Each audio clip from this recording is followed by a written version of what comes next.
Welcome back to another episode of What Are We Drinking? Today we are here with the amazing Matt Gamble. Welcome, Matt. Thank you for having me. I appreciate it. Do you go by Matt always, or is it Matthew? Does anyone actually call you Matthew? If I'm in trouble. Is it mum or wife? Both. Both, okay. Yeah. All right. Yeah. Now this show is called What Are We Drinking? And so we always ask the guest to pick their drink. Yours is very exciting today, I must admit. I know. Crazy stuff. I don't know if I've ever had something so amazingly exquisite before, but we're drinking Diet Coke and lemon. Look, I got reasons for that. Yeah? I sent it on the weekend. Yeah. I must have pumped at least 30 Grey Goose sodas. Oh. And I haven't drank all year. Okay. Yeah. So I had a That'll do 12-hour it. session, a Christmas party for G3. Yeah. And just come good probably 24 hours ago. Okay. Fuck, it's been a hectic couple of days. Okay, so you're just coming good. Yeah. So we always ask Solly, which is my chat GPT, what the drink says about an individual. Okay. It's not vodka and soda, so I reckon I would have got a different answer here. Yeah. But what Diet Coke with a splash of lemon says about you? All right, Matt's drink of choice today is a Diet Coke with lemon, which tells me everything I need to know.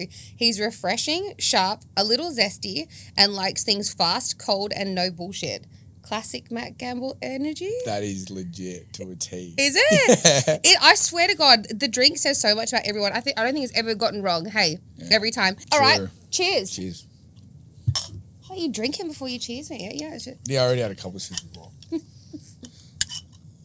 Glass straw and everything. Jesus. I reckon it's the lemon. Bit of zest. A bit of zest. I'm going to burp on camera. This is going to be beautiful. All right, Matt. I can give you a spiel, but I think that you can probably do your own spiel a little bit better. Do you want to tell us a little bit about yourself? Yeah. 33. Got a beautiful partner, Janae. 2 girls, Indy and Eden, 4 and 6. Grew up in the area. It was probably below average. Like we were in housing commission and stuff like that. So growing up, wasn't as hard as it could have been, but it wasn't as very much so. It wasn't easy. So grew up in the area. Went to Penrith Public. Went to Kingswood High. Was a bigger boy growing up. Stuff like that. Didn't really get into sport or anything. Old man was a barber. Mum didn't work, and I think it was just that. It was all destined to be exactly the way it was for like where I am now looking back, you know what I mean? So that's the way it was. Went to Kingswood High and then started playing sport because obviously a big kid trying to like move the body and stuff like that. And snapped my knee. Just straight away like had a knee injury and went to get surgery. But the guy was like, if you just go to the gym and like get a bit of rehab work, you'll be able to fix it, rather than getting surgery. So I just went down to the gym and just started doing rehab work. And then I think it was at that point where I was like, fell in love with being able to like better myself. Mum always gave me like the TLC. Old man was sort of in the mix and out. And then, you know, props to him. I love him to death. He's like he's my old man, but it's like a brother sort of thing. Like he hangs out with my mates. Like he tells me what my mates are up to. Like they call him to go out and stuff like that. You know, it's just, you know, a lot of acceptance around that. That's just the way it was. But so sort of, I feel like my whole life I sort of learned things the hard way, but also like I had to learn it all. You know what I mean? And now look with the girls, I'm like, okay, it was clearly supposed to be this way. So I was sort of like the chink in the chain to sort of flip things around. I snapped my knee and then went to the gym and that was like, wow, like I can actually come to this place and better myself. And then dropped out of year 10, like Kingswood High, like it was. We just took the piss a fair bit, like just played as many sports as we could, like just to get out of class. Yeah. I think it was year 10. I had a mate that was I became friends with a kid when I was in year 7 and he was in year 11. And then when he finished school, he became like a teacher's aide. So I would like send him a message being like, hey, I'm in maths. Can you come grab me? So he'll come into the class and act like I've got to go with him because like the teacher was like, oh, you're a teacher's aide. And then we'll just go to Macca's and hang out or go get a feed or just go talk to chicks or whatever. So like it was just sort of like what my 16-year-old's getting up to. Yeah, like so it was just like took the piss a bit, but it shot me in the leg because when I did all the rehab work and come good, I was like, my mum was like, what do you want to do? And I was like, left year 10, wasn't doing anything. I was like, and then watching The Biggest Loser. And then there was like a snippet of like this girl getting emotional and the trainer was getting emotional and stuff like that. And me and mum were getting emotional. And she's like, you know, you could like do that, right? And I was like, what? She's like, you could become like what these guys are for people.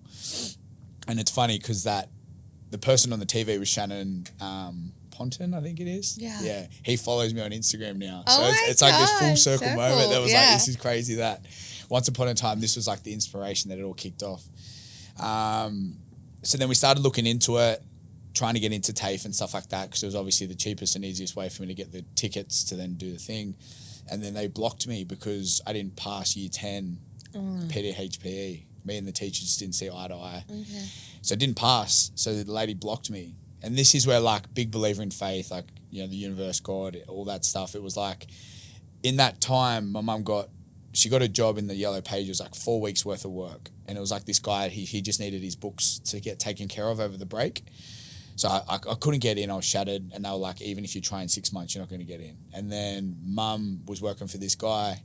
And the guy turned around and said, like, I only need you for 4 weeks, blah, blah, blah. And then just got to know mum, and mum was like, yeah, my son tried to get into TAFE. He couldn't get in, blah, blah, blah. And then the guy was like, what Mm. TAFE? Because I work for TAFE. Mum was like, Kingswood TAFE.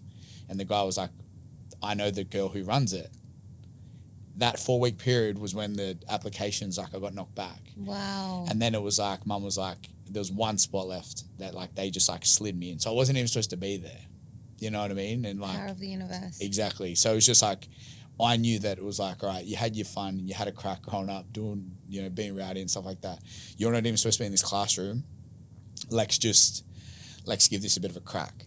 So I think that's where like, was never the smartest, clearly couldn't learn fast, but I just stayed consistent in like working hard. So I just kept showing up. My mates would leave the classes because they got straight in. And I just was like, I'm going to stay back. I'm not even supposed to be here. Like, this is like the golden ticket. So, which is great looking back on hindsight, that was like a lot of appreciation was wrapped in that. And then, did my Cert 3, did my Cert 4, and landed a job at World Gym. And World Gym. Yeah, good old World Gym. Where it all starts, Joel. With all the bikies and everything else. And I was like this little 17-year-old packing away weight plates, knowing them all nice and early. Just in You case, weren't arguing with them when they didn't pack their weights away, just in case shit went down, I had like 7 groups. It was good. But I was like, and it was good because I'd like muck around with them, but I knew like where to draw the line of like, so it was always cool. I was like the little brother because I was always just on the gym floor. And I was just a cleaner. And I just made sure that I was like the best cleaner. Like I'd clean the shit out of those treadmills. I'd be packing away weight plates. Like I was just like, the fact that I'm getting paid to be here is like cool, you know? So did that. And then, and then I finished my Cert 3 and then did Cert 4. And then the guy that was mentoring me, Mark Gretsch at the time, he's like, what do you become a trainer? Just like, Mark Gretsch is the boxing coach, huh? There's 2 Mark Gretches. Oh, I'm like, yeah, there's another. I'm thinking, I was like, oh, I don't know that name. No, there's another Gretchy. Okay. Yeah, so he was at World Gym Penrith at the time. So he took me under his wing, and then did my Cert 4. I remember having like, he's like, are you gonna start PT? I'm like, I've got schoolies coming up. Like, let me just go send it at schoolies. He's like, you didn't go to year 12. I'm like, I know, but just let me just have a crack. So I went and sent it at schoolies, and then the day I got back, he had like I went in, I'm like, Gretchy, I've got some stories for you. He's like, well, after you train that person out there, and I'm like, what? He's like, that guy's waiting for you right now. And I remember like this hot flush. I'm like, what the fuck? Like, and then just got thrown in the deep end. Fast track, PT'd, built G3 Fitness at World Gym, and then was tapped out with clients, and then started the G3 journey. Wow. So that's incredible. I love the manifestation in the universe, right? And how it all sort of aligned for you. That's incredible. And I also think that like when you don't get things handed to you on a silver platter, it kind of creates this mongrel-like mentality. Yeah? So that's why you work so hard for it. I love that so much. And then so tell us about G3. Yeah, so then I sort of, it came about, so G3 Fitness, me and Aiden Ghazi started. So a mate of mine finished his Cert 3. So he went to year 12, but I left early. And then by the time he was finishing year 12, I was at World Gym, and then I just started becoming a PT. And then it was, I think because I'm looking back now, I was like 19 at the time, and I just was like appreciative that people wanted to train with me. So I just stayed immersely present with them. where other PTs that were older and had some sort of status and thought like, you know, people want to train with me, and they just like rushed people. Like you could just see it was like a business, but I was just enjoying that I was getting paid to train you. Like, and it was like little bit known did like people gravitated towards that. So I sort of excelled real quick to the point where like my commissions were like more than these contractors, and these contractors looking going, who's this kid that just thinks come in and then they're like, no, we want to train with Matt. Like we want Matt. And I'm like, because people on the floor could just see me enjoying being with my client. It's not like, all right, next, come on, let's go. So that was just cool. And then it got to the point where I was working for World Gym, and I said, hey, I'm going to start G3 Fitness. And then my business partner at the time come on board, Aiden Ghazi. And because his last name's Ghazi, my last name's Gamble, and we want to work in a gym, that's where like G3 started. Ah, there you go. Yeah.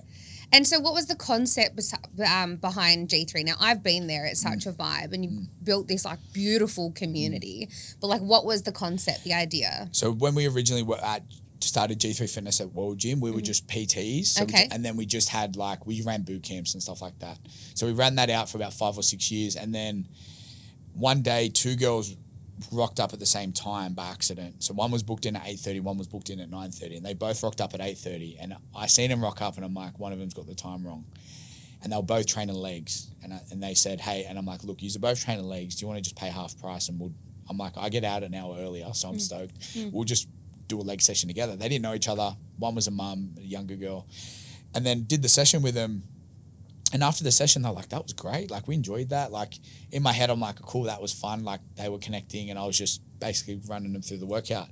And that's when the penny dropped. And I was only with Janae for like 2 weeks at that point. And I remember calling, I'm like, hey, I got this idea. Like, I reckon I could build a gym. Because F45 just came out. Yeah. So we ran boot camps at Jamison Park, and we'd stack Jamison Park. I remember we had like 85 people at a boot camp once. Wow. And then F45 got built across the road. So they were slowly putting boot camp in a room. So we're looking at it going, well, how can we optimize this? Like, so they paved the way of like group training. And obviously we were like, well, we're going to have to do something. So I remember calling Janae 2 weeks, and I'm like, hey, like, I reckon I got this concept. If I can get it right, I don't know what it looks like. I don't know where it's going to be, but I just got this feeling that, because I had about 35 clients at the time. So I'm like, let me have some conversations with them, and we'll go from there. And I said to every single one of them, I said, look, instead of paying me $65 an hour, you can pay $65 a week. You can come at whatever time suits you. I'm still going to make sure you do correction, form, motivation, all that stuff that you get. But the only thing is you don't get me one-on-one. And every single one of them said yes. So I was like, okay, cool. 35 times 65, that's my base. Yeah. If I can get rent less than that, we'll just fucking let God do his thing. Yeah. So then they all said, yep, we're done. Like, because one girl used to pay me 4 days a week, like PT, like, you know, $200-300. I'm like, you're going to pay that a month, but then I can see more people. Because my big issue was, if someone wanted to PT with me, you tapped. Yeah, I had between 11 a.m. and 3 p.m. to train you, because I'm booked from 5 to 11, and I'm booked 3 till 9, and those hours were like, that was like hustle. Yes. One-on-one, next in, and you still got to show up like it's your first client. Like, which I'm grateful for, because that got us the house we're in today, that I just busted my ass through that period. Yeah. And Janae was like, if it feels right, like, I'll back you, let's do it. Wow. So it's just such like a backing there as well. Yeah. And then I said to Aiden at the time, I'm going to go build this place, but he started becoming the glute guru. That's like my ex-business partner's sort of thing. So Billy, you know the glute guru? I used to train my friend Kayla. Oh, okay, yeah. So he was like moving into that identity. So I said, I'm like going to build G3. He goes, you do what you got to do. He's like, you continue it on. And then, we found the spot at Penrith. And then I was trialing the system at World Gym. Like, I'd get groups together, and but I still had every Tom, Dick and Harry training around me.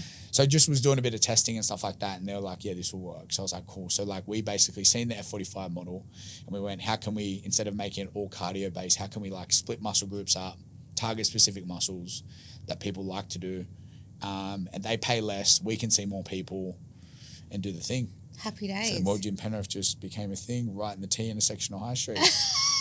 Don't we see some stuff there? Oh, I reckon. And I reckon still, obviously I've trained at G3, and I think you still have this beautiful knack of being present with a group of people, but making them feel like they're the only person in the room. That's probably your superpower, I reckon, if anything, because I always felt when I was training there that it was like having like a one-on-one session. Yeah. And then I just had the motivation of all these cool hot chicks around me, or guys or whatever, so to buy candy over here, happy days. And so then you started with G3 in Penrith, and then you went into a franchise model. Oh, before we go on to there, so when you went all in on Penrith, like I imagine you had to invest a fair bit. Yeah. And so were you just like, fuck it, I'm all in, and you just... Yeah, me and Janae we just were all in. Like, we just bought all the equipment. Was your 2-week girlfriend? Or was this after? No, this was 2 weeks in that we like come up with the idea and went for it. So you did it together? Yeah. Janae, she sold a house that she had with her ex, and I had bank, and we just went, let's do it. Oh my God. Thank God you're still together. Yeah, no, it's crazy. That's a test of... But Janae was my client for 8 years before we got together. Oh, okay. All right. So like, yeah. So she was like a pretty good bird. So we're actually like good mates for like 8 years. Okay. She went through stuff. Like, she got married. I got her ready for her wedding. I was with the missus, and Wow. And it was just like this big thing for like 8 years. We're just the best of friends. And then just a line that we're both single, and we're like... Yeah. You want to go and get a bite? I know, yeah, exactly. It was crazy. And then start a business in 2 weeks? Yeah. She knew everything. I knew everything. Yeah. Like, but it was cool, because then once it got together, it was like legit, you know what I mean? I love that so much. When you do start as friends, or like you have this like, you work together, or you know each other, or whatever, there's like this beautiful thing of them knowing all of your shades, right? So it's like when you do end up together, or what have you, when I've seen that work for others, it's like, they already know all of the good, the bad, the ugly, you know, because you've probably talked about it before. So it's a little bit of an easier transition. 100%. You're like, you're sort of taking them all rather than having to go and figure it out. Yeah. Yeah, which is cool, because it's like, like you said, it's just, you know them over the years, they're consistent, you know what I mean? Yeah. And I never mixed business with pleasure. Like, it was like over the 8 years, we were just like the best of friends. Like, don't get me wrong, I was like, there was this unspoken thing there, but it just blossomed at the right time. So like, she was single, then I was with someone, then I was single, then she was with someone, and then it just so happened that it just landed. And then 2 weeks later, it was like, let's start G3, build G3 Fitness Center. Wow. So we built that, and then built that up, and that shot up real quick, because it was only F45 at the time. So people were the best thing that happened to G3 was F45, because people were like doing the F45 model, but they always had this skinny fat feeling of like, I feel lean, but I'm not building muscle because it's real fast. And then they would come to us, and then we'd do that. So that happened for a couple of years, and then we just had a guy that was in there was like, would you build another one? Like, I want one down the road. And I was just like, I did not think, like, for 1 second, did not think would this be replicated. So then we replicated again and again and again, and we shot up to like 6 G3s at one point. So that was a big learning curve through that period of franchising, especially when COVID hit. Like, of course, finances, rent increases, like, and when you're the shot caller and you're the franchisor, like, all these guys were friends that did one, you know what I mean? So you got this personal relationship with them, and then you mix it with business, and you mix it in with COVID and finances and people being at fear, and you're the man at the front of the table. It's like, I didn't learn this at TAFE. I didn't know, like, sorry, we didn't go over that course. Totally. About COVID. So we just sort of just went through it. But there's a lot of learnings in that period, that's for sure. I bet, for sure. And you go from like being a small business operator, right? And sort of just falling, learning, because that's basically how you build a business. And then you go to transitioning to a franchise model. And I imagine you'd have to like develop new systems and SOPs and all of that kind of stuff. So that's a whole different game, I imagine. Yeah, 100%. It was. And that was the thing, like, learned a lot, did a lot. G3 went independent about 18 months ago. Okay. So sat them all down, maybe 2 years ago now. Just because it got too heavy. Like, we'll build it, like, and that's the thing, like, me and Janae were at the front of the ship. And it was just like, I had a personal relationship with all these guys. All these guys worked at G3 Penrith to learn the system. And I'm like, we're just going to replicate at the next spot.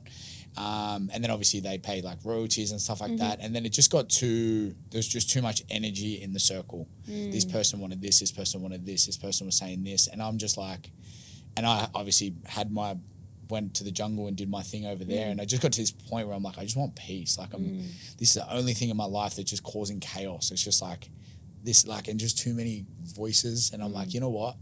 You guys, we're just going to go independent. So sat them all down. You guys can run your own show. You can stay as a G3. You can rebrand. No more royalties. Do your thing.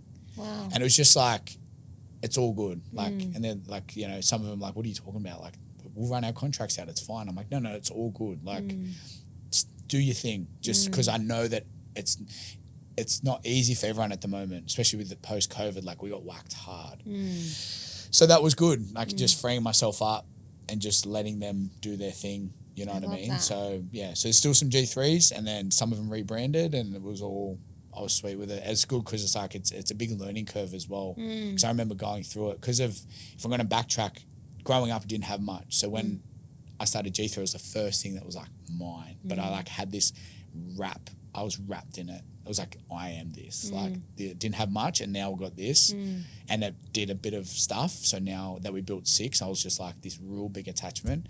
So it was nice testing in the ego. When I went independent, some of them rebranded, and people were like, hey, you feeling? Like, what happened, Papa? I'm like, it's all good. Like, it's best for them. It's best for me. Things are sweet. You know what I mean? So it was nice test to like detach from the identity of Mr. G3. Yeah. And that's sort of when COVID hit, where I went down that self-development route. So I love that. We're so going to get onto that. But I can relate, because obviously with Alara and with my businesses, for such a period of time, I attached my self-worth with my net worth. Yeah. You know, so to speak. And it was like, basically, if I wasn't this, who was I? You know, and that was something that I had to go through and overcome with my coaches and mentors too, because I was like, if I'm not the powerhouse woman, I said, I'm tired. yeah. You know. And that's okay. I'm tired and I don't want to work the 16-hour days, and I don't want to be in the powerhouse woman attachment and, you know, all of the things, and everyone was so proud of me, and if I didn't keep grinding, then I took that all away, what was everyone going to think of me, you know? Yeah. And I had to go deep, like do all this inner child work, you know? And but that I can totally relate, because it is really hard, especially when you come from nothing, then you have something and you're like, okay, now I'm all of that. Yeah. And then peeling back of knowing that's just a part of you, like at the end of the day, it's just like, I'm not saying it's just a gym, but it actually is. Like, don't get me wrong, there's so much soul that goes into it. Like, I love it and I'm grateful for it and whatever, but it's not as, I don't have to attach and put so much energy into thinking that I've got to like keep burning myself out with it. Like, it just pull back. Like, so yeah, that's when, because obviously the gym shut, COVID just whacked us. Yeah. Gym shut, and I was like, who am I? Yeah. Like, who the fuck? Yeah. And I remember like tripping out and just not knowing like who am I behind this G3, you know what I mean? So that was when that journey started. So I just started reading, and then there was this one book that just hit me, like, because they say with like spiritual awakenings, it can either be like a T intersection where it's like you've got to like something massive's happened and it's either you go left or you go right, or it's spontaneous. So on paper, life was good. Just had my first daughter, Janae's good, family's healthy, I've got a gym, it's sharp, but it's okay. We've got money, like everything was good, but there was this part of me that was like missing. So when I pulled back the G3 and we put that away, I was like, why do I still feel empty? Everything's good. Like I had a sheet was sweet. And then it wasn't until I was reading this specific book and it just kept showing up. Like, I'm not even joking. Like, it would just be sitting there. I'm like, I can't get into it. And it just would, like, I'd be in the car and it'd just be in the, like, I'm like, what the fuck? Did I pack that? And there was just this part of this book that just, like, whacked me. So my, like, awakening was spontaneous. Like, it just, and then I remember walking that afternoon, because you're allowed an hour out a day or whatever. We're like, if you follow the rules. Oh, Jesus. I can't see you a rule follower. Oh, nah, well, yeah, fuck. I'd like go without a mask to the shop and everyone, I'm like, serious. That was, yeah. So me and Janae were walking. I remember like just looking around at the trees and stuff like that. We're at Jamison Park. And she goes, what's going on? I said, she goes, what's wrong? You're not talking. I go, nothing's wrong. That's the thing. Everything's sweet. Like, what am I, like, and I was like, something's happening. And it was just an opportunity. I finally got out of the mind of the thought process of being G3 and all this stuff. And I like put it all down, and it was like starting to like come back to my body, come back to my soul, start to like understand who I actually was as a person beyond that identity. So I just kept reading, kept like researching more, because I was like, if I've got an opportunity to do it, it's now. And I was addicted to like feeling that way, because like I remember like waking up every morning, sitting in front of the TV, Gladys Berejiklian would get on. She would determine like the state of my day, like whether it's it's up, it's down, it's like bro, it's all fucking fake anyway. Like, and then it wasn't until I like started just like avoiding that and just reading and stuff like that, that's when like the whole awakening happened. And then it didn't stop. Like, it just got deeper and deeper. I ended up with a awakening coach in New Zealand, because I put up this post and I was like, I don't know what's going on to me right now, but like I actually need help. Like I don't actually know what's going on. Like, am I going crazy at the moment, or like why the fuck am I feeling all this peace when there's so much chaos and I'm like shooting for the stars? Like, am I going crazy? And this one guy watched the story and he's like, he goes, you need to call me right now. And he was in Perth. I don't know this guy, just on Instagram. I remember calling him. He's like, is this happening? Is this happening? Is this? I'm like, yes. He goes, welcome home. He's like, you've just reactivated a part of you that was either lost or you haven't found. You need to talk to this guy in New Zealand. So call this guy in New Zealand, FaceTime, Zoom. He's like, yeah, this is happening all over the world. People waking up to like this, breaking free of the identity. So then did a program with him, and then just kept doing that work, meditating, starting to slow down, gratitude, putting my phone away, all this stuff. And then, that led me to the Colombian jungle, doing ayahuasca. Fuck it, let's just go there. Tell me. I've spoken to that guy because I've seen you do it. You've done it twice now, right? You've been over there with him and his wife. Tell me everything. I want to say the word. Fuck it, I'm going to say it. Ayahuasca. Okay, no again. R's. Ayahuasca. Ayahuasca. Yeah. Okay, all right. Yeah. Okay, tell me about it. So ayahuasca is a plant and a vine mixed together, and it's like ancient Eastern medicine. So it's been available for thousands of years, and what it does is it's DMT. So what it does is when it goes through your system, it's got to go through internally. When it's mixed with this specific, when the vine's mixed with the plant, it digests, and it takes about 8 to 10 hours to digest, which obviously takes you on a bit of a trip. So they say ayahuasca is like the top of the top. There's like, you can do smoke DMT, you can do mushrooms, you can do LSD. There's all this stuff. Yeah. And then ayahuasca is like at the top. I was still on this journey for like 2-3 years, and then they say when you turn 30, a lot of things can shift in that realm, where it's like for the first 30 years I was fighting to become somebody, and then after that 30-year period it was like fighting to become nobody, and just accepting that. When I mean nobody, I don't mean nobody. I just mean like just accepting who you are. Like you don't have to fight for that identity anymore. And that was so true growing up, because I did bodybuilding. I was a big kid, Mr. G3, all these things. So then my 30th birthday, I ended up listening to this guy's podcast, Aubrey Marcus, and every week I'd just have a listen. And he had this one guy on there, and he's Sean Chester, and Sean's the guy that works over in Colombia. And this guy used to run all these big high rise. He used to work for Steve Wynn, who owns Wynn Hotel in Vegas. So he was like the guy that was like the behind the scenes hitman guy. He started bottle service. It was like he had this. If you didn't know this guy in Vegas, you didn't know Vegas. Like he was like the head honcho. And he was on Aubrey's podcast, and he was like talking, and he's just like how he lives in the jungle. He went on this big trip. He went through this big journey in Vegas, and then now he like runs ayahuasca and blah blah.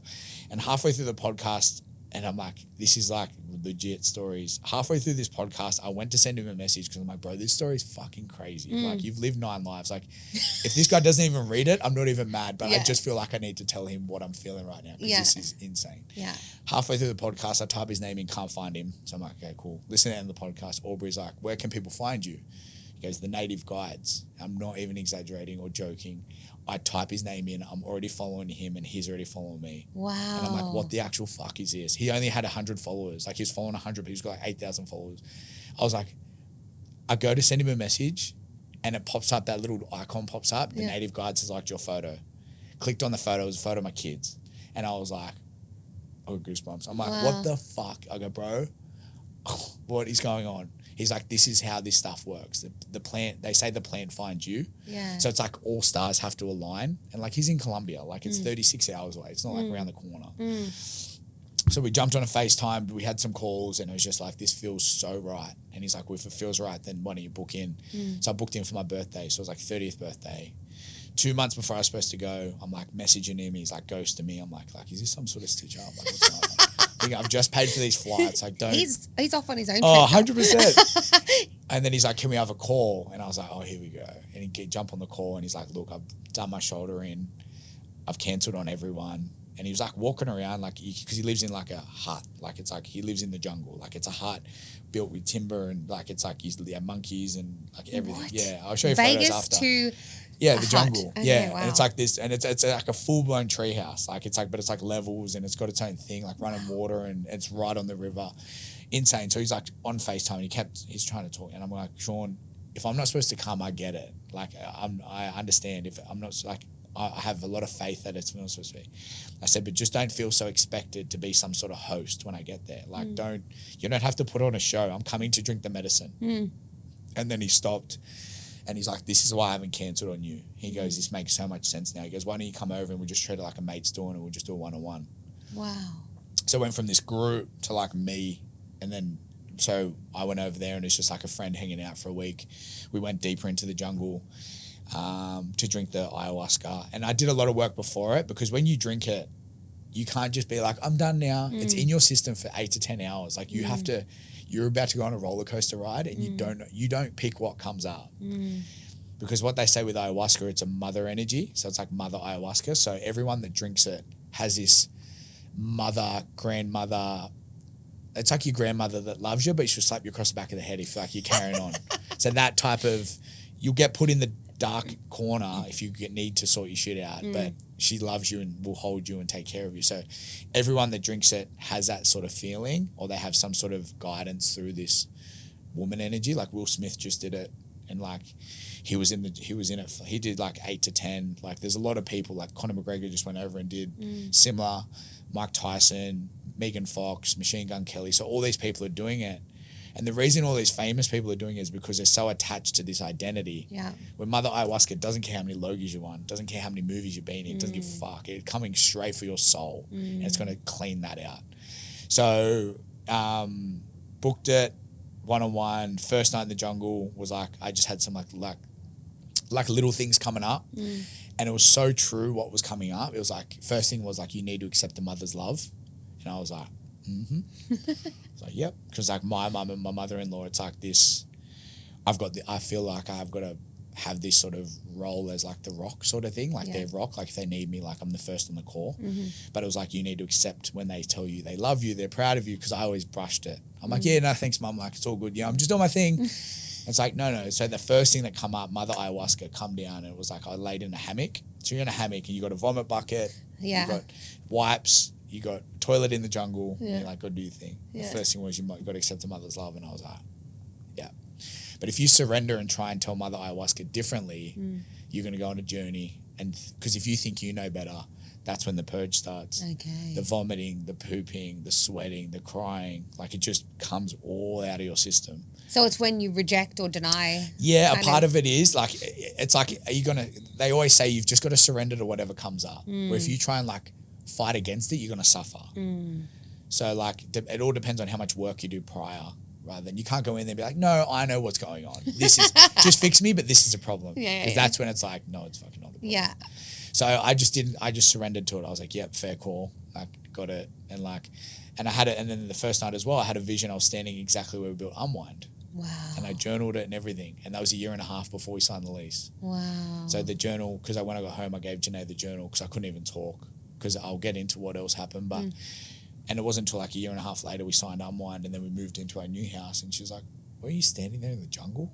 Wow. She's like, let me go find the journal. Read the journal. It was like, I'm standing in the open arcade in Penrith. I'm looking up. I don't know why.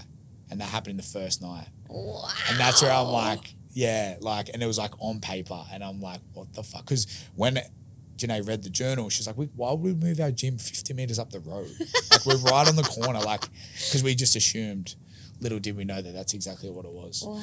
And that's when it's cool when it's on paper too. Like, so like, cool. Like, it's like, fuck, you were standing there. So, yeah, the first night, like, had some, like, stuff happen, just some little things like that. And then the second night, I drank the medicine, was laying there, and I was like, you can feel it come over you. Like, you can feel it, like, settle in, and you got to, like, let it marinate you. And obviously, it tastes like dirt. Like, it's a plant in a vine. Like, it's... Yeah, I've heard it tastes like shit. Yeah, and you can just feel it marinate, but you got to keep it in. You can't just, like, let it come out. Oh, God. So, like, we've got a fire there, hammocks, little tin maloka. You can hear, like, rats and, like...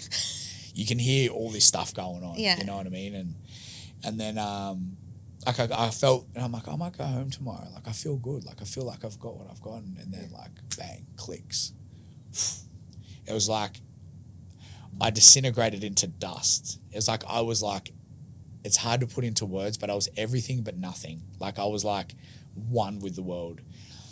And what they say with plant medicine, you can, and then you Google it and it gives you like a perfect update, probably better than the way I'll explain it, but it's called an ego death. Wow. Where a lot of people go there for the ego death, where I didn't know what it was. Even when I went there, Sean was like, so what have you done? LSD, mushrooms? I'm like, nothing. He's like, so you're just coming straight for the fucking source. And I was like, well, yep. He's like, all right, we're going to go on a bit of a journey. Like, did nothing beforehand. Yeah. So it's probably good that I didn't know much. It felt right. So my intuition was like, you've got to go. Yeah. And then I had a full-blown ego death where it's like basically like I laid in the hammock, clicked, and I was like, it was just this black room. And then this like mermaid come down, and like, it sounds a bit crazy, but anyway, I'll go with it. No, it come sounds down, amazing. And it was Mother Ayahuasca. And she's like, your heart's about to stop, my son, but it's okay. And that was like, and then I was like, obviously surrendered to it, because that was the number one rule: surrender, surrender, surrender. Your heart's about to stop, my son, but it's okay.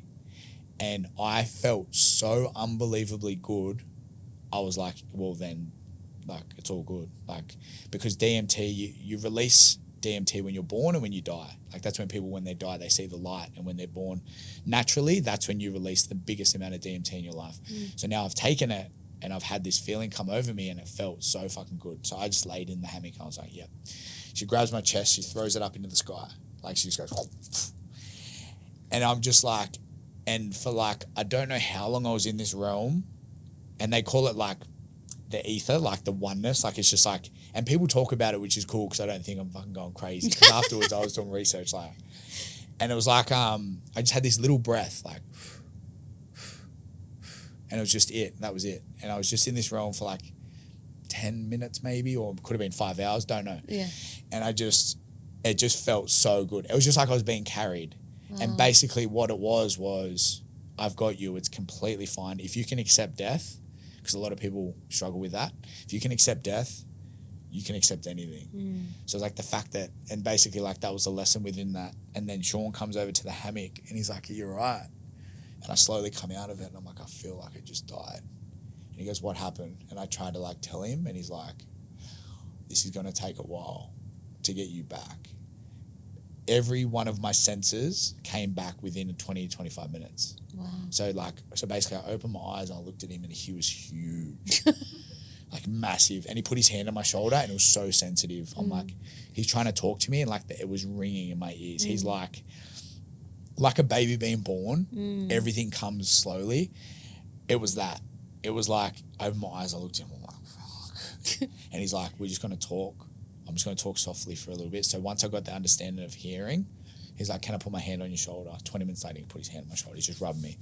He gave me some alcohol. He gave me some honey to like bring me back, because he's like, you're gone. Like, you've shot off. Put my feet on the ground. I'm rubbing my feet in the dirt. And I'm like, coming back.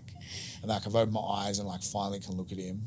And I'm like, and he's like, just don't talk. Just sit.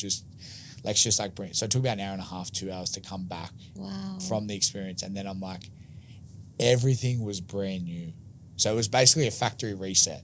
Wow. So like he goes to me, like I'm like, I've got to go to the toilet. And he's like, and I'm like trying to stand up. I'm like, I got up. I'm like, I don't know how to walk. So he's like talking. And I knew I had kids. I knew my name. I knew that. But I was like, everything looked and felt brand new. I'm like, it's a microphone. Like full on. And it's like, I'm like crazy. He walks me to like the It's like bush. after leg day when you like a baby giraffe. 100%. He walks me to like where to go to the toilet, and I'm like pulled it like to go to the toilet, and I'm like, I don't know how to go to the toilet. And he's like, just push through your hips, like, and I'm like, oh. And I'm going to the toilet, and it was like the first time I went to the toilet. And then I'm like looked up and I'm looking at the moon, and he's holding my back, like he's got his hand on my back, and he's like, how good's the moon? I'm like, the moon's so good. And then he takes me back to my hammock and then sits me down. He lights me a cigar, and like all the Colombians are there because he's got like a team of like musicians and stuff. Yeah. Because the music can help take you on that journey, because you're trying not to think about words, but you can listen to sounds, and sounds sort of take you on a bit of a trip. They all come over and gave me a hug and stuff because they seen what just happened, and then lit me a cigar, and I just sat by the fire smoking a cigar, and we all celebrated like. So it's just like a brand new Like a reborn. Yeah, legit. And it was like yeah. everything since that day, things will never be the same again. Wow.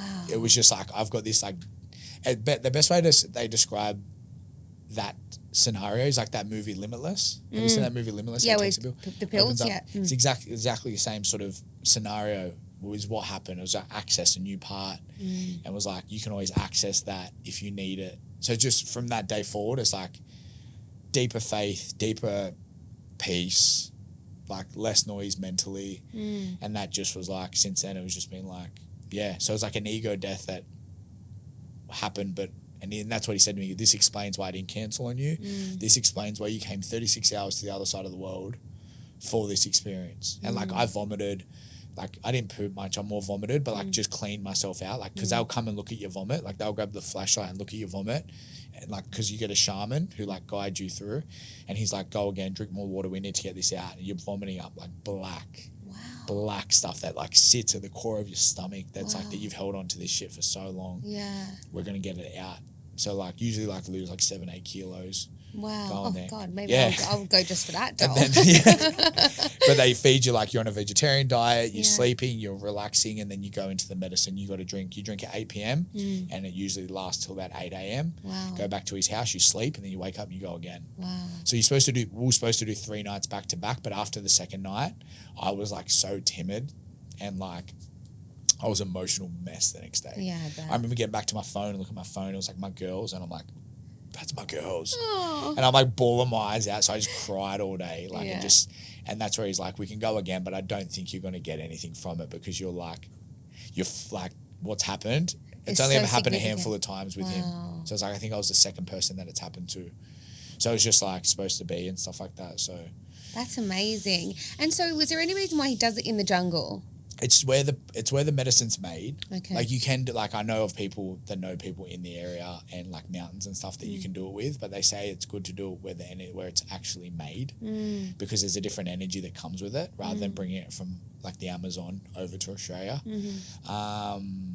But with that being said, I've got mates that have done it in the area and they still have good experiences and stuff like that. But for me, I was like, if I'm going to go do it, I'd rather get it from the source. Like go to exactly like they brew it 2 days before you drink it. Wow. And stuff like that. So. And you've been back recently? Yeah, I went back again. Yeah. The last time I went wasn't as deep, and I was sort of like part of me was subconsciously spewing. Like I was like, I thought I was going to access, but what it showed me was it was like the 3 years in between. Like I meditate every day. I don't, not necessarily need it, but it was a good clean out the last time I went. Like I still had a good clean out, but I don't, like I'm good, if that makes sense. Like I'm just, the work I've done for the last 3 years proved on this second round that you're good. Like you can just continue doing what you're doing and you're not going to, because I think subconsciously I was like, oh, if that happened the first time, like. Imagine what happens the next time. 100%. Yeah. But that just broke, that first one broke me. And the second one, because I've done a lot of work leading up to the second one, it was just a nice clean out. So yeah, nice. It was good to go again and clean myself out. Yeah. Had 2 weeks off in the jungle, slowed down and stuff like that. So, amazing. Yeah. And so you've done a lot of like self-development work over your like lifetime or since 30 or? Yeah. Like, yeah, since COVID. Yeah. Since COVID, since I started reading. Really only 5 years? Yeah.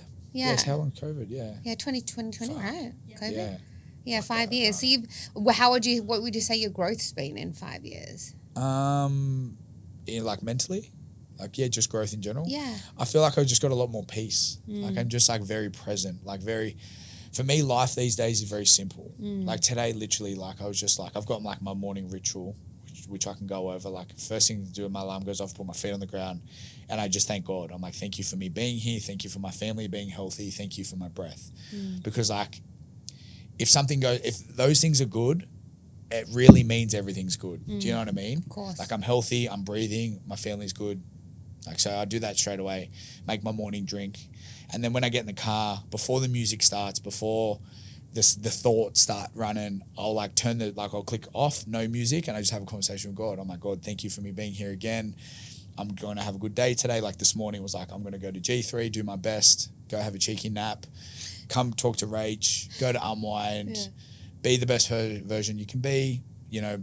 And then when it comes to say my worries of like, you know, memberships and finances and all that stuff, I'm going to leave that to you because you've always had that and it's always worked itself out. So I'm not going to be the controller of that. I'm just going to like go through the day. And once I have that conversation, it's just like I've handed it over. I've handed over any thoughts that I might have, and then it's real simple. Like I'm real here. And I think that's the biggest thing in life is like the more present you can be. Like my biggest fear is getting to 60, 70, looking back going, fuck, where were you? Like, were you even fucking there? You know what I mean? Like my daughter's 6 and I feel like we've lived lifetimes together. Yeah. And I'm like, you're 6 years old. Yeah. And like, what, like for the rest of my life, you'll be here. Yeah. Like until I go. So I'm just, yeah, and like, don't get me wrong, I'm human. I still have my days. I still fuck up. I still have, and the best thing about that morning ritual is when I get in the conversation, have that conversation, I'll say, hey, yeah, I missed the mark yesterday. Like I fucked up. Like last night there was like, you know, ate shit, was on my phone too much, had a shit night's sleep, whatever, wasn't present with the girls, all those things that I like to do. I'll acknowledge it and then I do better today. So I don't suffer anymore. I've had like, I can remember how many times I've actually suffered this year, which is really cool because they're far from in between. Nice. And by suffering, I mean sitting with something way too long than you should. Yeah. So I still feel pain, like shit still hurts, but I don't let it ruminate for 2 to 4 weeks or 3 days. I'm in a thought about someone else's thoughts, which is all fucking irrelevant anyway. Exactly. You know, so that's, You hand over your power then, right? You let your environment control you instead of you controlling your environment. Yeah. So, and it's nice to feel that. Like it's shit still, like something will happen, I'll go, oh, fuck, that hurts. Yeah. Like, someone will say something or you'll see something, you're like, oh, fuck. But then I know I've developed because if that happened a year ago, I would have sat with it for 2 days. Totally. Where now it might be 2 hours. Yeah.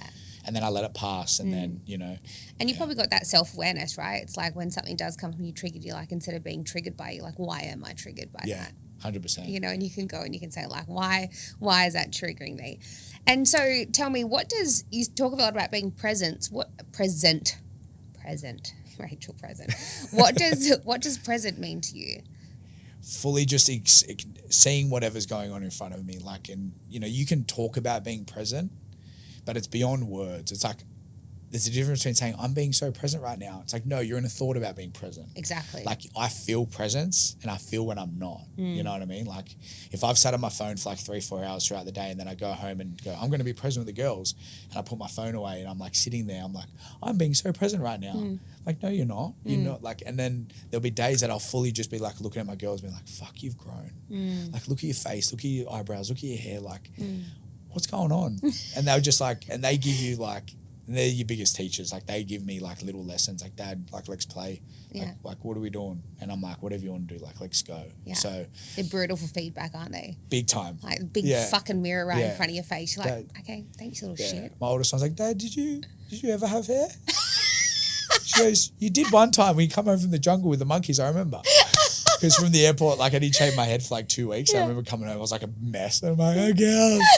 She's like, I remember rubbing my hair. She was little too. Yeah. And then, the other day, she's like, did you ever have it? She goes, you did once when we were in the jungle. I remember you with the monkeys and you come back. And I was like, fuck, yeah. That one time. That's So, like, I think there was a part of me that was on the journey after the ayahuasca, the first experience of like, if I just do all this stuff, I sit on a fucking rock and I'm like, I'll be peaceful for the rest of my life. And I was fighting for like that for a while, which was a good lesson because like, bruh, you're still human. You're still going to talk a bit of shit. You're still going to go play UFC. You might have a slap at the pokies. You're still going to have a beer. Like, it's all good. And that's what they say, like the most, and I'm not like spiritual people are the most human-like that know how to adapt to go, cool. Like, I've got mates that we just talk shit. But then I've got mates that I'm like, what's been going on? Like, so like learning to adapt. A chameleon almost. 100%. And like to be the strongest and the kindest in the room, I think is a very powerful trait. So like if someone needs me for strength, motivation, leadership, I've got your back. If you need me for empathy, compassion, love, acceptance, I've got that as well. So a lot of, I think men don't know how to balance that. Like men think it's got to be one where it's not the other. So like even when my mum's like the thing of like, learn to accept your mother's love, that was like, oh no, well, I'm like this. It's like, no, but you can have those conversations too, you know what I mean? So it's cool. I've got a lot of guys that I work with, do one-on-one work and stuff, and then it's like nice to like be in their corner, to be like, because like I'm like, everyone sort of, not everyone freaked out, but everyone was like, well, you're the bodybuilder gym guy. Like, why are you talking about peace, love, and spirituality? Like, what the fuck? But then it was like, it really, and then they were like, Guillermo was on a trip. And then they look back at the last 5 years, they're like, no, like, it's not this like character. Yeah. Like, this is who you are. Yeah. And this is one face. It was like, Yeah. if there's 50 people in here, no one in here, it's like, this is what you're going to get. I don't adapt or change.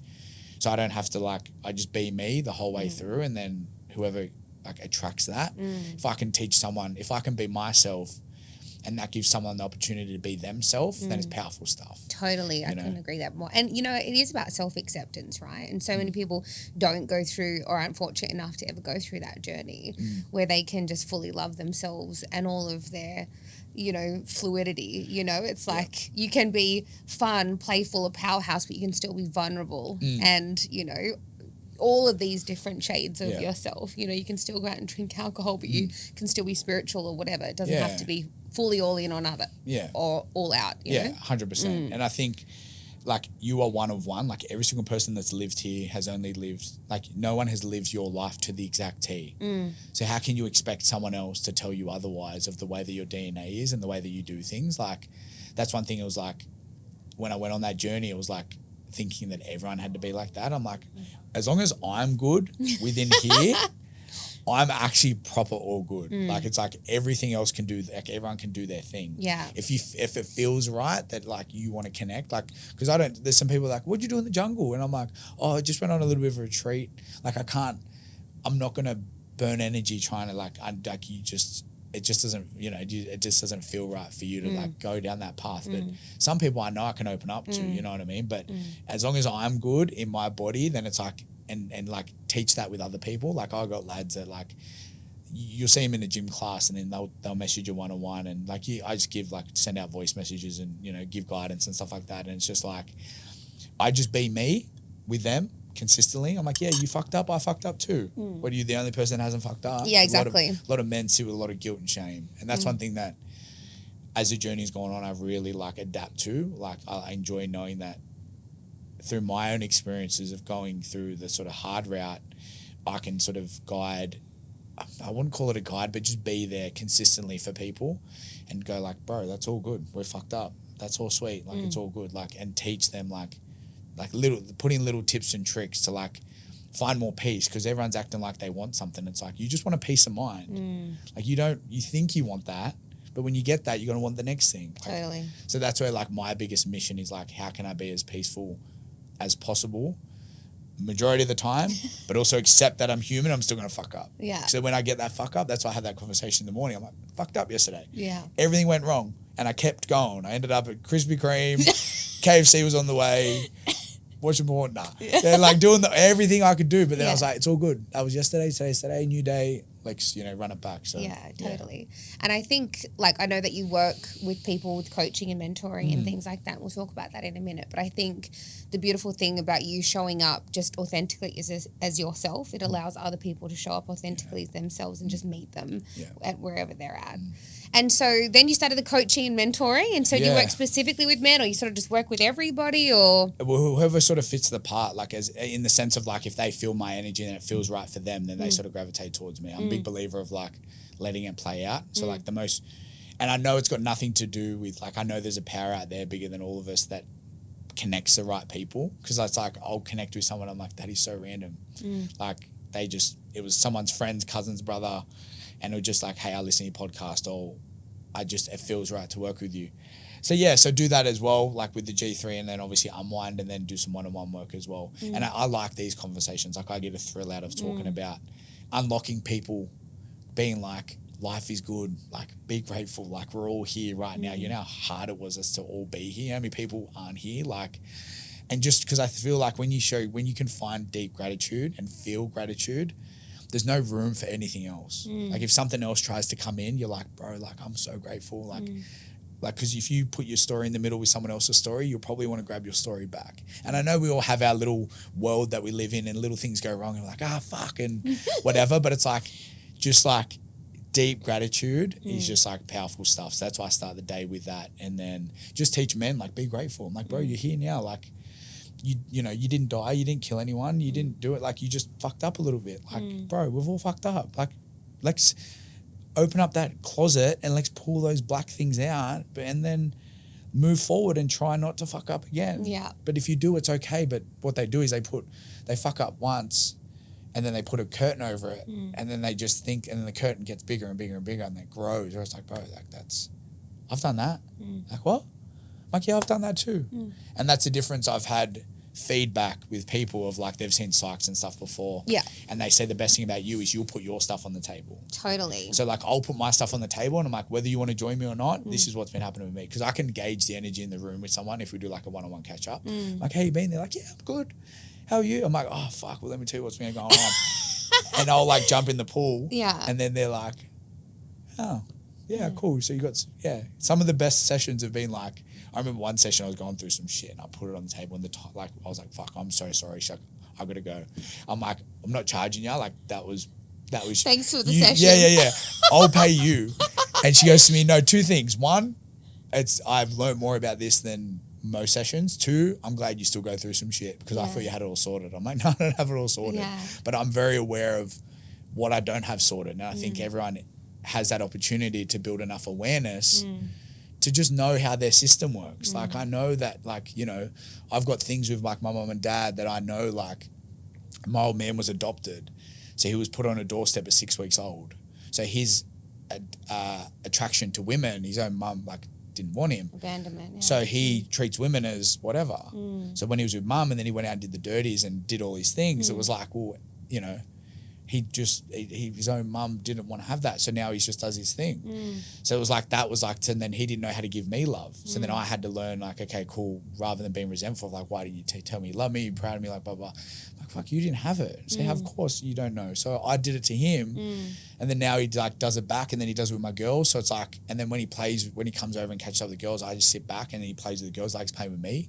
So like all that stuff where it's like, you know, wrote them both a letter couple of years ago, Christmas Eve, just accepting like everything that it was, and he doesn't live with the shame and the guilt anymore. Totally. You know what I mean? So like little things like that you sit around in your subconscious that you can like clean out. You know what I mean? Like, yeah, absolutely. Just like it's absolutely all good. So yeah. Yeah, and you're only ever a product of what you know, right? And it's like when our previous generations grew up and it was just a white picket fence, you know, retire on your superannuation, you know, do all that. You stayed in a marriage even if it was miserable, you did it for 50 years. Like that's just what they knew, you know, and that through evolution and through whatever experiences you have with your parents and so on, that's all you know. Right? Exactly. It's just whether you choose to take a different path from that or not. And they didn't have the internet. They didn't have access to like ChatGPT. I know, yeah, they didn't ChatGPT what my drink meant to me and stuff like that. You know what I mean? So that's why, like, even when I'm talking about blessings, I'm like, we're in a part of the world, like this timeline is crazy. Yeah. So like, so much access. Enjoy your fucking time here and don't stop wasting time on shit that doesn't actually matter. See, like that's the thing, because all my worries and stuff I hand over in the morning. I'm like 3 times productive. Today's been the longest day. It's like 10 a.m. Like, and I'm like, because I'm so like here. But with that being said, there'll be days that I'm in my head for 2 days. I'm like, fuck, that was 2 days wasted. Like, let's get on top of that. You know what I mean? Because it's like, we're only here for a short period of time. Like, what do you want to do with it? You want to look back and go, fuck, I was in a thought about that for 30 years of what other people think, to come to realize that they don't even fucking care. They don't give a fucking shit. And it's like your thoughts about their thoughts, but you're not even going to know their thoughts anyways. And it's all good if they do. You have thoughts about people, like it's sweet. You know what I mean? So yeah, I pray that a lot of people find more peace, and that's where, like, as long as I can just be me and like teach that, then I guess that it'll just do its thing, you know. And so if you were talking to either your younger self or, you know, a young man or boy growing into a man, you know, what would be your one piece of like grounding advice you would give them? Talk to myself. Yourself or a younger version of you, or somebody going, you know, growing up now, going from boy to man. My biggest thing would probably be like, it always sorts itself out. Like, I'm 33 and it's never sorted itself out. Like, so don't think that this thing that you're challenging is not going to sort itself out. So like, there were so many times I'd hold on to something thinking that it had to be a certain way, and then God would like pivot me or whatever, and then I'd come back to realize like, oh, fuck, it's supposed to be like that. How much energy did I burn trying to make it?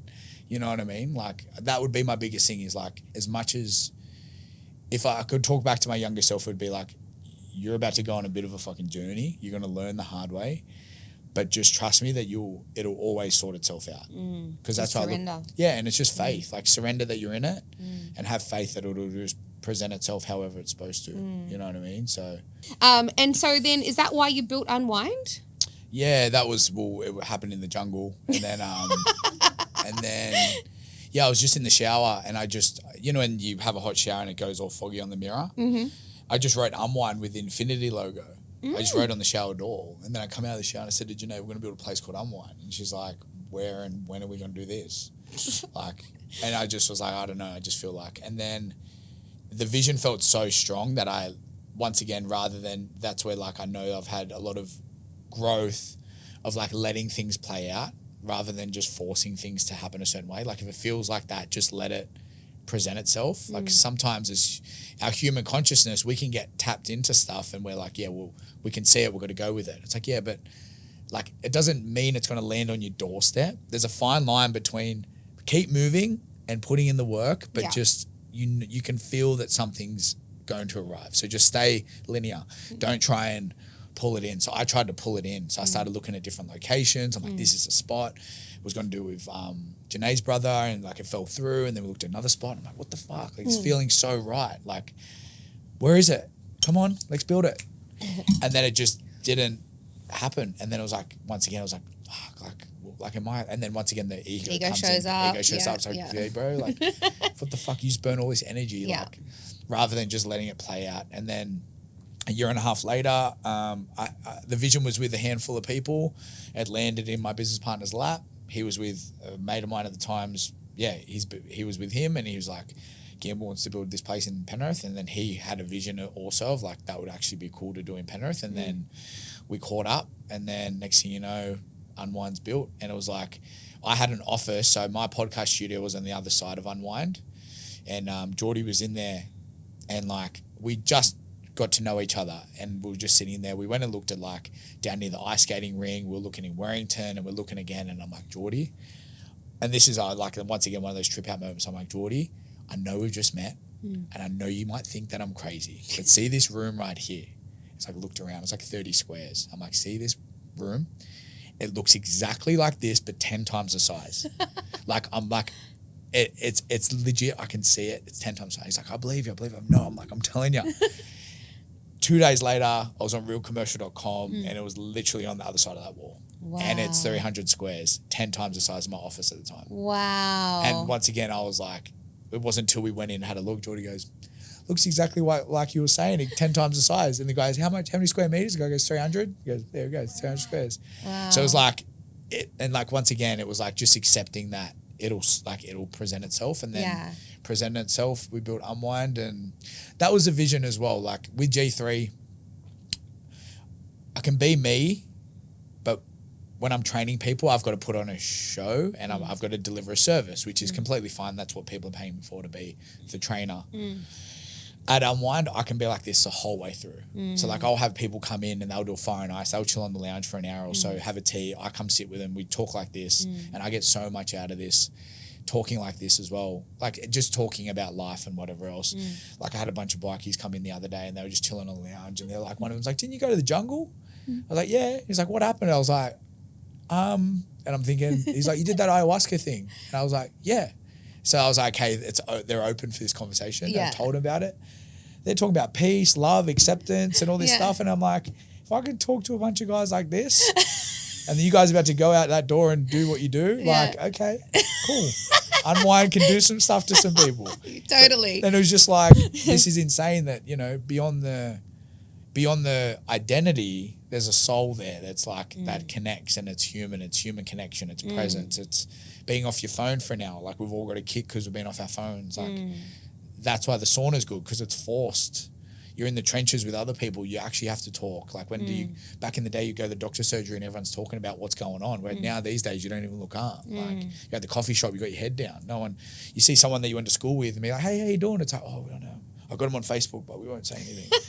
Like, where I'll go up to him and be like, hey man, how you doing? Like, I remember you. What's been happening? They're like, oh, like, yeah, good. Oh, hey. I'm like, bro, we locked eyes 10 times. Like, what are we doing here? But, and I get it. Like, the phones and social media and internet's great and whatever else, but this is just, gives people a chance to just slow down, put it down. Like, I had a guy rock up with his missus the other day, or about 4 weeks ago now, and his missus comes all the time, and like she was so excited to bring him, and you could just say, "Hey bro, how you doing?" Like, just once again being me, like.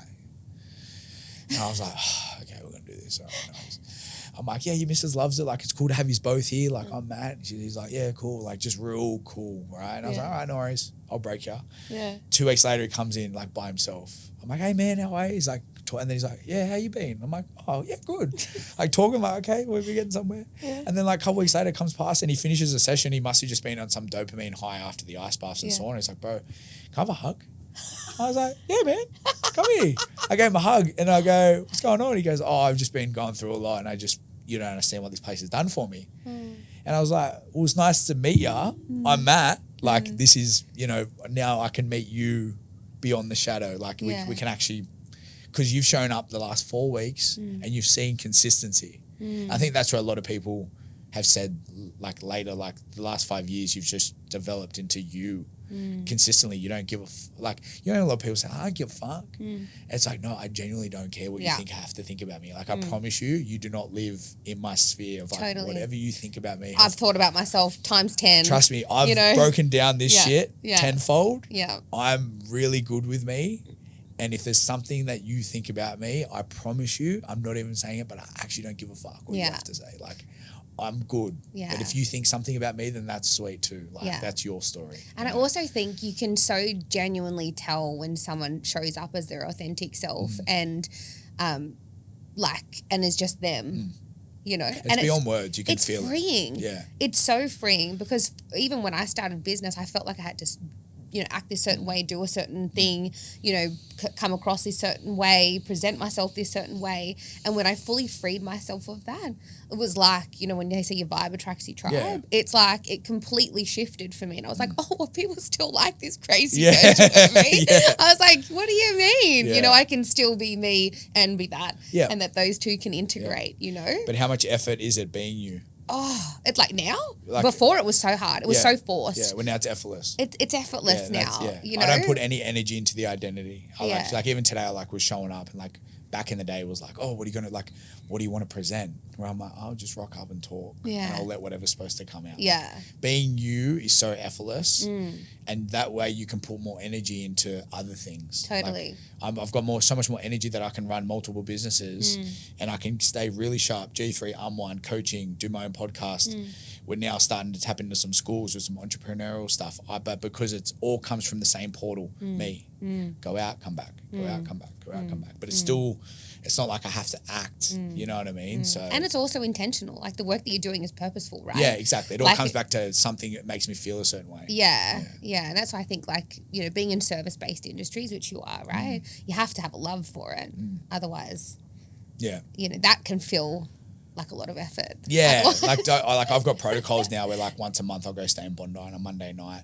Like I'll start to get a bit antsy. Places, like Janae goes, when are you booking Bondi? So I just started to get real antsy. Yeah. So I think sometimes like you just like you're around so many people. Yeah. So it's like I just need a day to like just go. Yeah. So like once a month on a Monday night I'll go to Bondi, take myself to dinner, go to a recovery centre down there. Yeah. Don't know anyone, go train. Yeah. And it's cool to just like not talk. I think that's the biggest thing is like not talking for a day. Yeah. But then I come back to the bubble and I appreciate it. Like, you never believe what happened. I went away for one night. I remember sending Janae this list of like things that I got done. She's like, fuck, you really made the most of it. Yeah, totally. Just strolled up and down, just eating and going to train and all that stuff. Love that. Yeah. And so Unwind is a recovery studio, but then you do yoga and other bits and pieces in there too, right? Yeah, so we've got a breathing room where we do like hot yoga, we do stretch and mobility, all like wellness and recovery sort of style classes. Corporates, so like we get corporates in and stuff like that. Had a great day down there with my team. They had the best day. Yeah, you got to come back. So I heard there's only a handful of yous. You're going to have to run it back with the whole team. Actually, no, it was probably Friday because no one, it's probably like today. Nobody just comes on a Friday apparently. No, we'll have to do it again. Yeah, run it back. Yeah, Didn't you go down there the other week, Ray? Yeah, I've been down a few times with my mates and stuff. Yeah. Did you go down there with the boys? Yeah. Really? There you go. Let's see how cool. Yeah. Wrangle my friends and they're like, oh, ice bath. I don't know. I'm like, bro, trust. Yeah. And then they go home. They're like, when are we on? Yeah. But how good is it just catching up with a bunch of lads and just, Yeah. but you get the recovery in as well. Yeah. And you meet new people, like you start connecting. Like, Yeah. Did you say you went for ice cream afterwards or something? Balance. Or was it acai? Or what did you say you went for afterwards?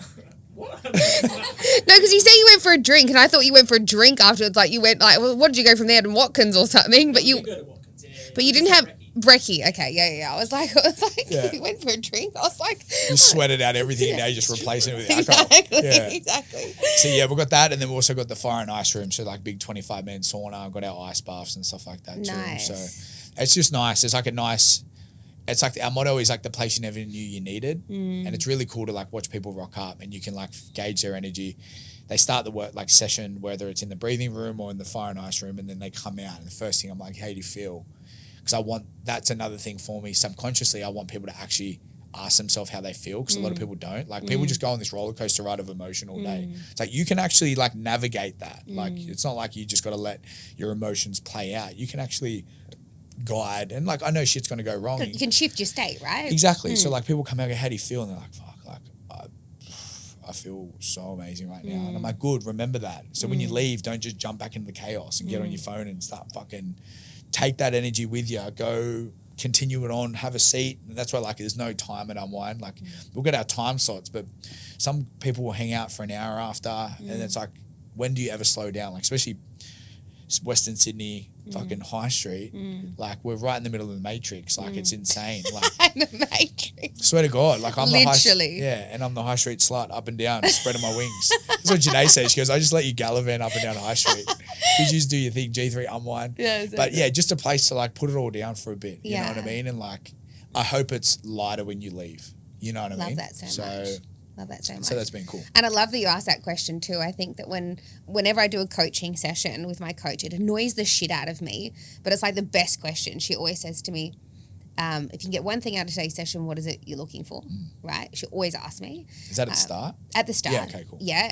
And then when I leave, she goes, what's one thing you thank yourself for, or you're thanking yourself for what you did today? Because you do some work there, right? You dig deep and you like pull out all that stuff, and then so it might be like I'm thankful that I was vulnerable or whatever it is, right? And those two questions always shift everything. It's like, I'm coming. Did you get what you were looking for when you came in? Sometimes it's like I'm looking for clarity. Other times it might be I'm looking for an answer on this. Or whatever it is that's coming up, right? Yeah. Or if I think that I want that at the beginning, and at the end I'm like, I realize I didn't need any of that. Yeah. So those two that. questions, like, even though I'm like, oh, here we go, I've got to get ready for this question. What you going to ask me? What am I looking for today? I hate it, but at the same time, they're the most powerful two questions in probably our whole session. Because when you've like, that's the thing, when you're at peace and you feel good as much as possible, everything else is sweet. Yeah. Like that's the portal to like, peace is the portal to everything. Where a lot of people think, no, it's this, when I get this and I'll do that. It's like, no, the one portal is when you can go down out of your head into your soul and you come straight out. Yeah. And you can start to see that it's actually all good. You can understand your emotions. You can understand why you get triggered. And someone that says, how do you feel? Like even like mates, I'll be like, how you doing, bro? It's like, yeah, I'm good. How are you? I'm like, oh, a bit irritated this morning. I just had this thing, and I fucking go on a rant. And they're like, you actually fuck, like, I've not been doing well either, because we're so programmed. Like, I'm good. How are you? Yeah. And I know there's some times and places at the cashier register at Coles, you're not going to drop in and tell her what the fuck's going on. But you can, when you've got those people, you can actually continuously show up and start to see your stuff. Totally. Because when it sits inside, it's all over the shop. But when you can voice it and put it out on the table and go, oh, cool. So it's like, yeah, I've got like a cabinet file in my head of like, I know. And when something else comes up that's new, I'm like, oh, this is new. Yeah. Well, what are we doing over here? This is like, let's look at this. Yeah, totally. So, and that's the thing. Everyone, like, you don't have to go to the jungle to access that. If I had to give one piece of advice, it would be like, start to slow down and slow down even more. Because the more slower you can move, the more you can see what's going on. Literally, the very similar words were going to come out of my mouth right before you said that. It's like when you create a place like Unwind, and I think we get stuck in the busy, right? And we say, because I say to myself, oh, I thrive in chaos. It used to be my permission to myself to always be busy, right? So that I got to avoid all the other stuff, right? But when you're stuck in that chaos, you can't think creatively. You can't sit in any discomfort. And it wasn't until I stopped to be still, Yeah. Go into the sauna, meditate, whatever it was, sit by the ocean, just watch the water roll in or whatever. That's like when all of my bright ideas, my biggest genius moments, my creative comes in, I think about what next step I rationalize my emotions. It's like in that beautiful stillness, that's where it all comes. Yeah. It flows actually like almost through you, It's like when you can just sit, when you have the patience enough to sit in the stillness or because sometimes the discomfort comes up, right? It gets uncomfortable. Yeah. Stillness isn't fun always. Yeah, no, but stillness speaks more than words. Totally. Yeah. That's why I hope a lot of people start to slow down to start to see it, but you got to prioritize it. Like I meditate every day, and it's not like I sit there with my legs crossed. Like that's all my mates like, do you sit there with your fucking legs crossed? Like, how do you do it, bro? And I'm like, bro, I put frequency sounds on. I lay down on the bed. I set it for 20 minutes, and I just breathe, and I just see what comes up. But like once it's a disciplined practice, I keep it in there. So like I have 2 parts of the day. I did everything this morning, went home, meditated, and then now I'm here. So it's like I've reset again, but you got to prioritize. I know not everyone has time to go in the middle of the day and do that, but if you can prioritize little things in your day, because it all starts with the task. If you can give a bit of gratitude, stay off your phone for like half the day, get off your phone at night, eat healthy, start moving the body, get some sunlight, like all these little things pile up and then you build momentum and you're like, but everyone's like, I don't journal, but I've got a mate that loves journaling. Yeah. I don't do breath work, but I meditate. Like I pray. Like everyone's got their own thing. You've got to value stack your own. Exactly. Your own stuff. And then you start to realize what actually works for you. It's like cool. And then you start to build those structures around your day. And then I'm a big believer of like, God will not give me more if I can't handle what's going on now. So if I'm already at a erratic state and I'm already like at chaos and I'm like, I need 250 members or I need all this stuff. God's like, how can I give it to you when you like can't even accept and have gratitude for what you've got? Because you're going to get that, then you're going to want this. So how about we just come back to the core? Yeah. Be grateful that you're here today. Be grateful that you're breathing. Be grateful your family's healthy. And like, let me worry about the rest. Totally. So. Yeah. One of my colleagues said to me once, God doesn't give you a cross you can't carry. And I was like, oh, that's nice. Right? It was like almost just what you said, right? Like God doesn't give you anything that you can't, that you're not deserving of or, if you can't handle anything. And I was like, it's like the easiest way for me was to remember that. Yeah, 100%. Doesn't give you a cross you can't carry. And so true. And it's like, that's why in the morning. She'd been through it all. Yeah. And I'll be like, man, if she can say that, anybody can carry a cross, And just being grateful for, like the now. It's like just a little bit of gratitude every day goes such a long way. You can just, everything, if you're like, I'm happy with everything right now. Yeah. It's like almost like a cheat code. Like if I can be in this abundant state of like being here, then the most randomest things happen. Like the other day I was like, it'd be really cool to have some cash right now. Like it was just like, I was just like, but I'm happy if not. I'm not even joking. The next day this guy calls me and I'm like, hey bro, hey man, it was like an ex-member. Yeah. And I'm like, straight away it wasn't, oh, he's going to sign back up, whatever. I was like, bro, how you been? What's been going on? He's like, not much, man. He's like, he goes, man, I want to come back to G3. I was like, cool, just jump on the app, sign up, good to go. He's like, are you at G3 now? I'm like, yeah, I just walked in. He goes, bro, I just finished this job. Can I just pay like a year cash up front? I was like, I legit was like, yes, you can. That's totally fine. But it was just like, and I'm not saying that like, let me win the lotto or whatever. Yeah. But like, it was just like really nice to go like, it's all like, it's all good. Yes. Like it's, whenever you think it's not good, trust me, remember what I say, it's actually all good. Yeah. If you're here breathing, family's healthy, like what more do you, but we get caught up in thinking that we need. You go on social media and you look at this, they're doing that. So I muted fucking 1,600 people. Like I only follow, like I didn't do the unfollow, I just muted people like that. I just, I'll go on their page and have a geeze, but like I only see 100 people's stories of people that I actually connect with, that are actually, if I seen a story, I'll see them at the gym and be like, how was that trip? Because everyone else is just noise. And I'm not saying that it's a negative noise. It's just with how much energy I want to burn on that, I just don't feel like I have to with the people that I will see fucking twice a year. Totally. Like, so I just went on this rampage and just... So like, I'll like every story of the people that I see it first. Like, you're a cunt. Because they're like, are you always on your phone? I'm like, no, your story is just the first fucking one because there's only a handful I see. I'm up to date every 20 minutes. Yeah. But yeah, like little things like that just mentally. So like, all right, I was burning too much energy. You look at other gyms, you're like, fuck, that member's there now. Like, what'd you do? Did you do something wrong? Yeah. Or maybe they just wanted to change. Totally. You go train elsewhere. Yeah. Like little things like that you don't even realize subconsciously play a role. Yeah. If you can remove that and just be like, cool, I'm good, because you don't even realize it's doing its own thing at the back. Totally. Like, that's what I say to people. It's like, it's just be grateful that you have what you have. Like, just as much as you think that you want something else, you'll be given more if you can just be grateful for all this. Totally. And but like, feel gratitude, put in daily practices to appreciate it.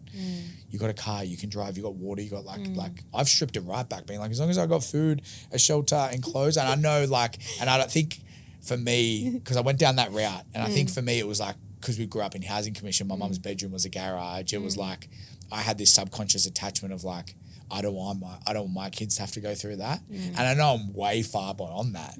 But sometimes things would happen and like, it's just like this. And I'm like, oh, fuck, we better not go back there.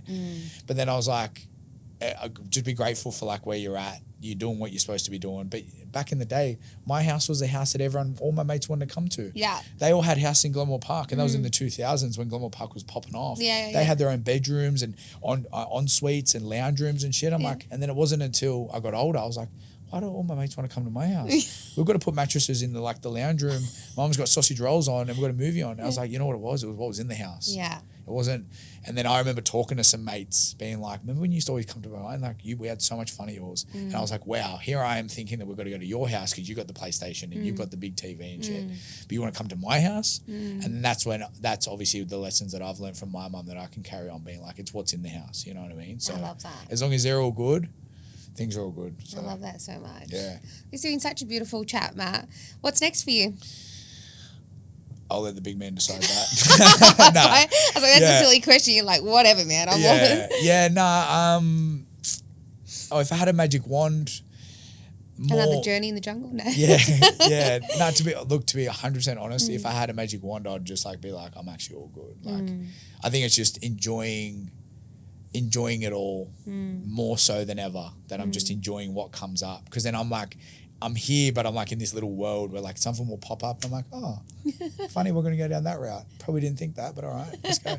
You know, like little things have presented itself. Like we started to do some talks at schools now, and that just magically popped up that a mate of mine who I've known since we went to school together does workshops in schools, and he's like, do you want to do something together? And then within a week we had the logo, we're in the school and we're doing the talk, and I'm like, I had nothing to do with this. It was like, effortless. It just happened. So like for me now, just being more open and aware of like, you know what I mean? Like podcast today, I was like, oh cool, let's do a podcast.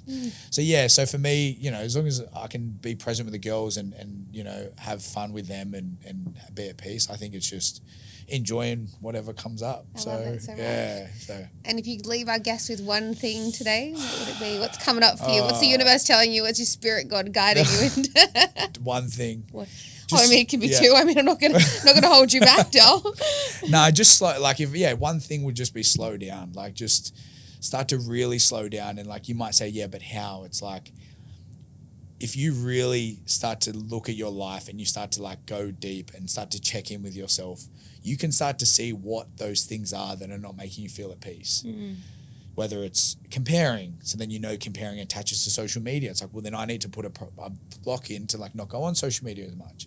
Or it might be I'm thinking in my head too much, and it's like, well, how about you start to meditate and slow down? Or it's like, I'm attached to this. It's like, well, then what can you do to detach from that?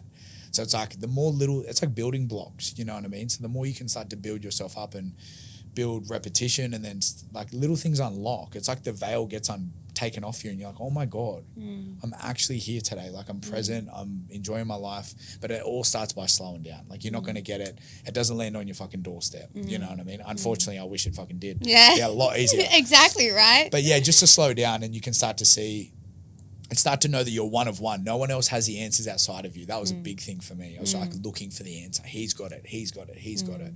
And don't get me wrong, I've had guides throughout the way, but it's like, no. You've always had the answers. It's not until you go and start to look for them. You know, you can have people to help you, but at the end of the day, everyone's in their own world. Totally. You know Sometimes someone just needs to facilitate the conversation with you. Exactly. And you're one of one. No one's lived the same lifetime as you, so how can you expect someone else to have your answers? Totally. So yeah, slow down. Oh my God, that's been amazing. Good chat. Thank you so much for your time No worries here at all. today. It was good. Thank you. Thank you.